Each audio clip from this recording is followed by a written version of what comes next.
జిల్లా సాధన సమితి ఆధ్వర్యంలో ఈరోజు పెద్ద ఎత్తున హిందూపురాన్ని జిల్లా కేంద్రంగా ప్రకటించాలని చెప్పి పిలుపునిస్తూ పెద్ద ఎత్తున ర్యాలీ కార్యక్రమం నిర్వహించడం జరిగింది. ఈ ర్యాలీ నిర్వహించేకి విద్యార్థి సంఘాలుగా సంపూర్ణమైనటువంటి మద్దతు తెలియజేశాం. ఎంత నిర్బంధం అంటే స్వయాన పోలీసు వాళ్ళే మేనేజ్మెంట్లు కాలేజీల దగ్గరకు వెళ్ళి నోటీసులు ఇచ్చి ఈ ర్యాలీలో ఎవరు కూడా విద్యార్థులు పాల్గొనకూడదని చెప్పి చాలా స్పష్టంగా పోలీసుల ద్వారా ఈ ర్యాలీని అణచివేయాలని చెప్పి ఈ రాష్ట్ర ప్రభుత్వం చేయడం చాలా దుర్మార్గమైనటువంటి చర్య. ఈరోజు స్వయాన నందమూరి బాలకృష్ణ గారే స్వయాన పోరాటం చేశారు హిందూపురాన్ని జిల్లా కేంద్రం చేయాలని చెప్పి. ఈరోజు అధికారంలో వచ్చినటువంటి తెలుగుదేశం ప్రభుత్వం, కూటమి ప్రభుత్వం నాయకులందరూ కూడా గతంలో పోరాటాల్లో పాల్గొన్నారు. ఈరోజు విద్యార్థి సంఘాలుగా ఒకటే డిమాండ్ చేస్తున్నాము.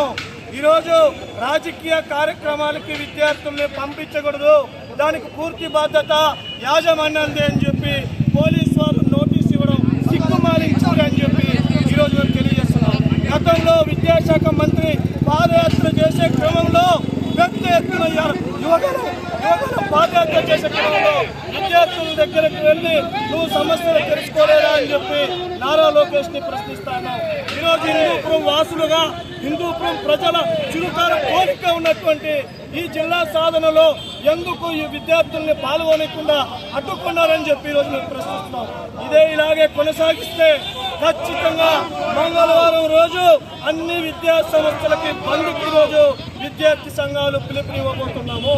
దానితో పాటు ఈ జిల్లా విద్యార్థి ఉద్యమానికి వేదిక హిందూపురం కాబోతా ఉంది అని చెప్పి ఈ సందర్భంగా తెలియజేస్తున్నాం.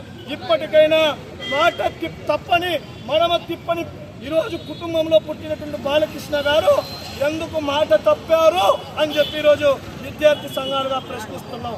మాట నిలబెట్టుకోవాలనే ఉద్దేశం ఉంటే హిందూపురాన్ని జిల్లా కేంద్రంగా చేసి మాట నిలబెట్టుకోవాలని చెప్పి విద్యార్థి సంఘాలుగా హితవు పలుకుతున్నాం. ఈ నిర్బంధాలన్నీ ఎన్ని పెట్టినా జిల్లా ఉద్యమం ఎవరి చేత ఉద్యమాన్ని నిలబెట్టే పరిస్థితి ఎవరు రాదని చెప్పి ఈ సందర్భంగా తెలియజేస్తూ భవిష్యత్తులో పెద్ద పోరాటాన్ని విద్యార్థి సంఘాలుగా తలబడతామని చెప్పి ఈ సందర్భంగా హెచ్చరిస్తున్నాం ఈ ప్రభుత్వానికి.